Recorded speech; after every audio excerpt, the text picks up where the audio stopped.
Assalamualaikum warahmatullahi wabarakatuh. Teman-teman yang berbahagia, di video kali ini kita akan membahas tentang titrasi asam basa. Nah, bagaimana tentang pembahasannya? Langsung saja lanjut ke videonya. Oke? Tahukah kalian teman-teman, jika kita memiliki banyak larutan, namun kita tidak mengetahui berapa pH larutan tersebut, kita tidak akan tahu sifatnya asam ataukah basa, bahkan garam. Nah, ini bisa terjadi ketika kita melihat air laut. Air laut itu asin. Kemudian air sumur. Air sumur itu gak terasa asin, gak terasa manis, cuma biasa aja. Terus juga air hujan, air sungai. Nah, kita tidak mengetahui berapa sih pH larutan tersebut. Namun kita jika akan merasakan perbedaan-perbedaan dari ketiga air-air tersebut. Nah, ada suatu metode yang dinamakan metode titrasi yang dapat digunakan untuk mengetahui pH sebuah larutan. Nah, pengertian dari titrasi itu sendiri merupakan metode analisis suatu larutan untuk mengetahui molaritas larutan dengan penambahan larutan lain yang dibantu oleh indikator asam basa. Titrasi ini bertujuan untuk mengetahui molaritas larutan melalui volume larutan. Nah, titrasi ini kok berkaitan dengan molaritas dan volume? Nah, karena titrasi ini pada prinsipnya bekerja berdasarkan volume larutan penitrasi yang dibutuhkan untuk menitrasi sebuah larutan. Nah, teman-teman, ketika kita melakukan titrasi pasti akan menemukan beberapa istilah-istilah dalam prosedur titrasi.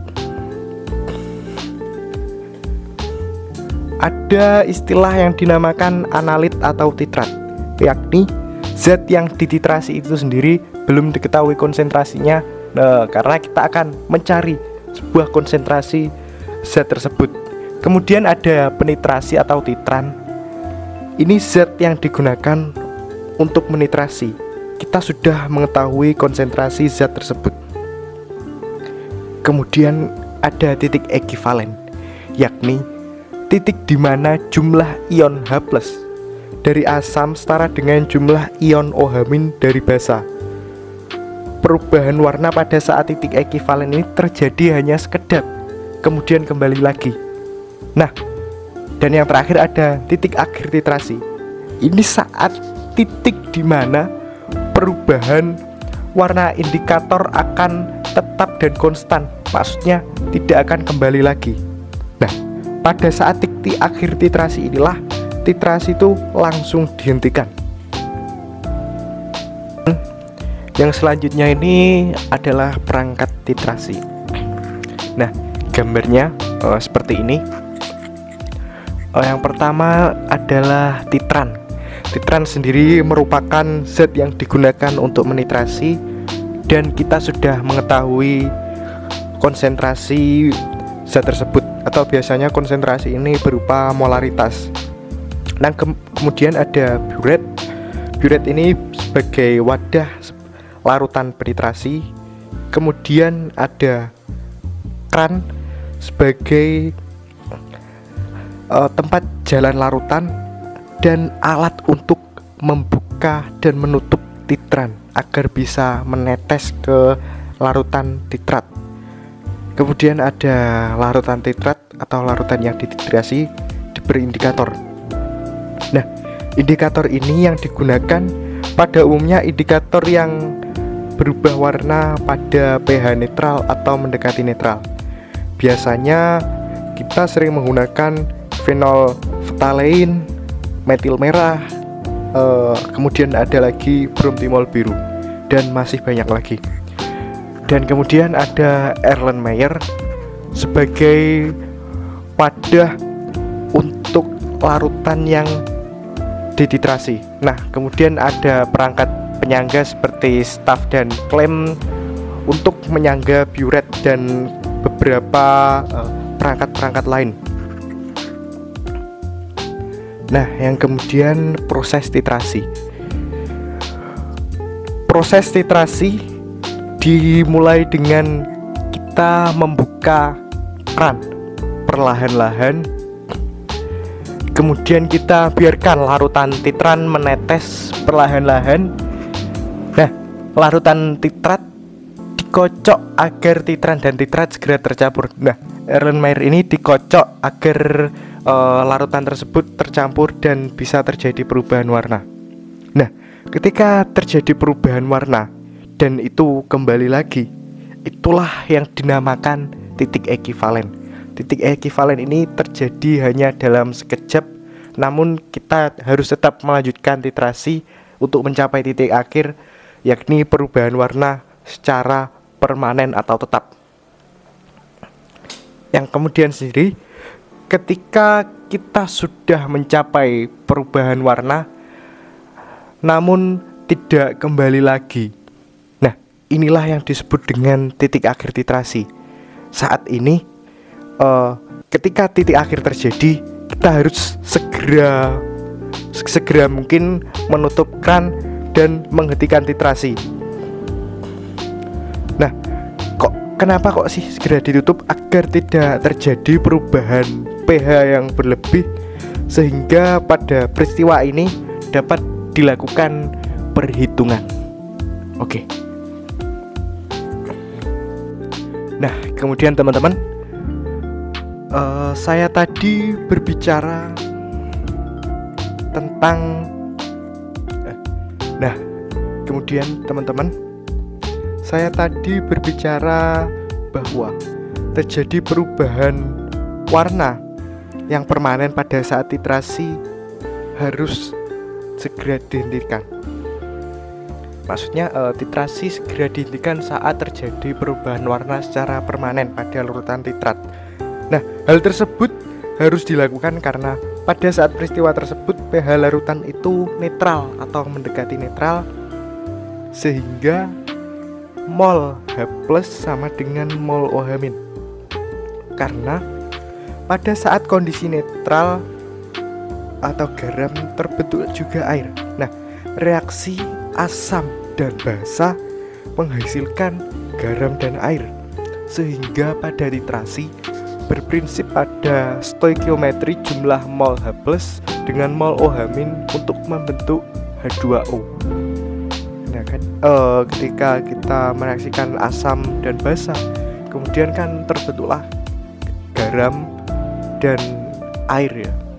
Nah, air ini diuraikan melalui reaksi H+ dengan OH- menjadi H2O, maka kita akan mendapatkan rumus sebagai berikut. Mol H+ dikali 1 sama dengan mol OH- dikali 1. Nah, ini pada prinsip stoikiometri. Nah, dari pernyataan tersebut dapat dibuat rumus, yakni Na kali A sama dengan Nb kali B.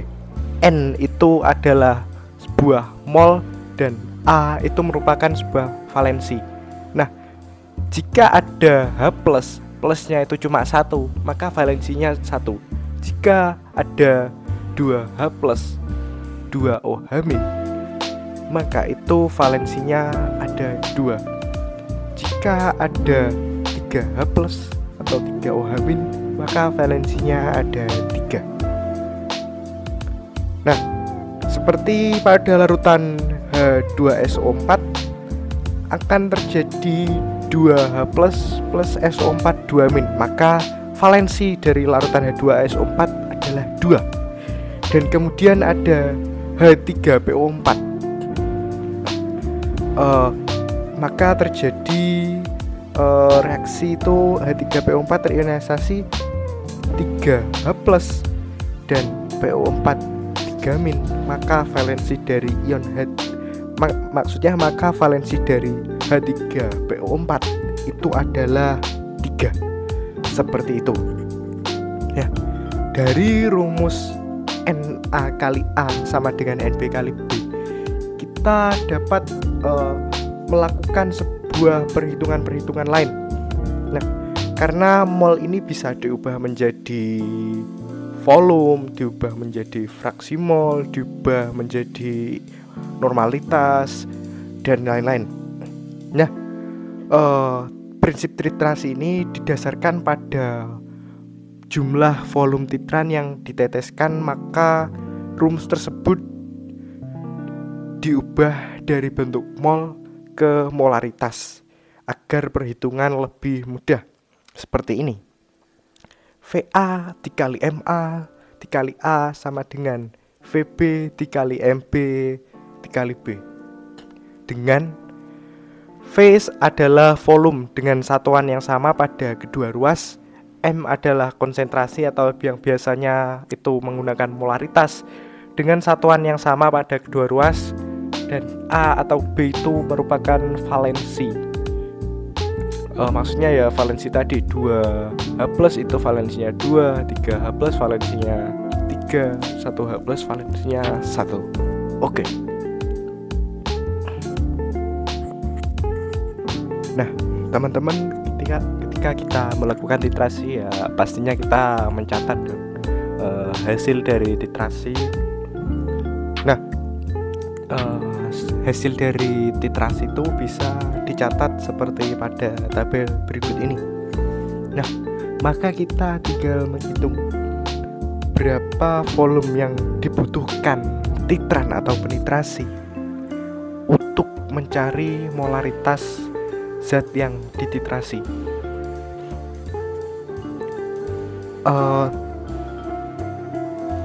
Yang pertama kita harus mencari valensinya dulu. Valensinya kita ada NaOH ini valensinya 1 karena Na+ dan OH- 1 OH-. Kemudian HCl valensinya juga 1, H+ dengan Cl-. Nah, yang kemudian kita mencari volume zat titran yang dibutuhkan, yakni di sini titrannya menggunakan NaOH, natrium hidroksida. Kita mencarinya dengan menggunakan volume akhir dikurangi volume awal dan menghitung volume rata-rata yang dibutuhkan, sehingga kita sudah mengetahui valensi dari NaOH dan HCl. Kemudian kita sudah mengetahui volume rata-rata yang dibutuhkan. Kita juga sudah mengetahui volume HCl yakni 20 mili. Kemudian juga ada volume NaOH 0, maksudnya kita sudah mengetahui molaritas NaOH yakni 0,5 molar. Nah, kemudian kita tinggal masukkan ke rumus saja. FA dikali MA dikali A sama dengan FB kali MB dikali B. Nah, 20 mili itu adalah volume HCl yang digunakan. Kemudian MA atau molaritas HCl yang dicari. Kemudian kali 1 yakni valensinya HCl itu sendiri yakni 1H+. Kemudian VB itu volume basa yang digunakan sebagai zat penitrasi yakni rata-ratanya 10,5 mili dan molaritasnya 0,5 dan valensinya 1, maka dihitung molaritas HCl yakni 0,2625 mol. Nah, teman-teman, ketika kita melakukan titrasi pasti kita juga akan mengencerkan larutan titran. Pengenceran larutan titran ini bertujuan agar kita menghemat larutan titran karena harganya mahal atau gimana. Nah, pengenceran ini dapat dilakukan dan diperhitungkan melalui rumus berikut. V1 kali M1 sama dengan V2 kali M2, dengan V1 yakni volume mula-mula dan V2 merupakan volume akhir, dengan M1 molaritas mula-mula dan M2 molaritas akhir. Nah, V1 dan V2 ini dengan satuan yang sama pada kedua ruas dan molaritas menggunakan satuan yang sama pada kedua ruas. Nah, langsung saja kita masuk ke contoh sebuah pengenceran. Suatu asam kuat hidrogen fluorida dan air sebanyak 100 mili merupakan hasil pengenceran dari 5 mili larutan hidrogen fluorida 3 molar. Nah, kita biasanya mengencerkan larutan itu pada umumnya menggunakan air, karena ya itu yang mudah dilakukan dan air itu banyak dan melimpah. Nah, maksudnya ini airnya adalah air murni dengan pH yang netral, yakni 7, enggak. pH-nya itu 7, berapa, itu airnya itu netral. pH-nya 7. Nah, berapa sih konsentrasi larutan HF yang diperoleh sebagai hasil pengenceran? Nah, kita langsung masukkan aja ke rumus. Pertama kita harus mengetahui molaritas pertama itu yakni M1 molaritas awalnya 3 molar, kemudian volume awalnya itu 5 mili dari soal tersebut, kemudian volume akhirnya 100 mili. Dan kita mencari molaritas akhir. Nah, langsung masukkan rumus dan seperti ini. V1 kali M1 sama dengan V2 kali M2, dengan 3 kali 5 sama dengan M2 kali 100. Kita langsung hitung molaritas keduanya, molaritas akhirnya ketemu 0,15 molar. Nah, simpel seperti itu. Oke. Nah, teman-teman, selain ada tadi perhitungan titrasi, kita ada perhitungan terkait pengenceran. Nah, pengenceran larutan ini biasanya kita untuk mengencerkan larutan titran atau membuat larutan titran itu biasanya kita encerkan dulu jika larutan titran itu jumlahnya sedikit. Maksudnya larutan titran diencerkan agar lebih hemat dan lebih efisien dalam penggunaan sumber daya yang tersedia. Pengenceran ini dapat dilakukan dan diperhitungkan melalui rumus berikut. V1 dikalikan M1 sama dengan V2 dikalikan M2, dengan V1 merupakan volume akhir dan V2 merupakan maksudnya V1 merupakan volume mula-mula dan V2 merupakan volume akhir dan seterusnya. Dan satuan di kedua ruas tersebut harus sama. Nah, kita langsung masuk saja ke contoh pengenceran.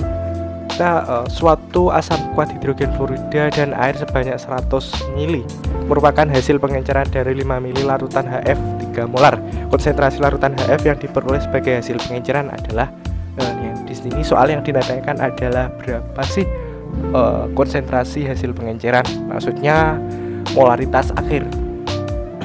Nah, teman-teman nggak usah terkecoh ya dengan ada asam kuat hidrogen fluorida, ada air, kemudian itu volume keduanya itu sudah ditotal menjadi 100 mili dan kita tinggal mencari konsentrasinya saja. Itu maksudnya ada hidrogen fluorida, ada air, karena hidrogen fluorida ini diencerkan menggunakan air. Kemudian kita cari molaritas awal-awal yakni 3 molar, volume awalnya 5 mili, volume akhirnya 100 mili maksudnya. Kemudian kita tinggal cari molaritas akhir. Nah, kita langsung masukkan saja ke rumus.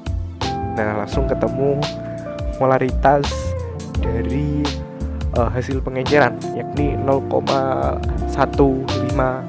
molar. Nah, mudah kan? Nah, teman-teman, sebagai latihan soal, saya akan memberikan beberapa latihan soal yang dapat digunakan untuk mengerjakan dan latihan-latihan di rumah ya. Soalnya akan saya tayangkan. Nah, yang pertama ada ini, kita menghitung molaritas H3PO4 dari hasil titrasi dengan larutan NaOH 3 molar. Nah, kemudian juga ada lagi ini data dari titrasi dari banyak 5 kali titrasi, kemudian ada juga pengenceran. Nah, ini soalnya. Oke.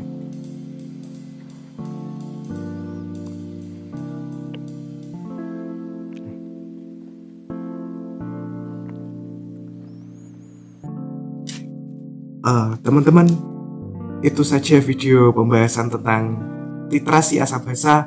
Jika masih ada pertanyaan atau keraguan, silahkan isi di kolom komentar. Itu saja dari saya. Jangan lupa like dan subscribe. Terima kasih. Oke.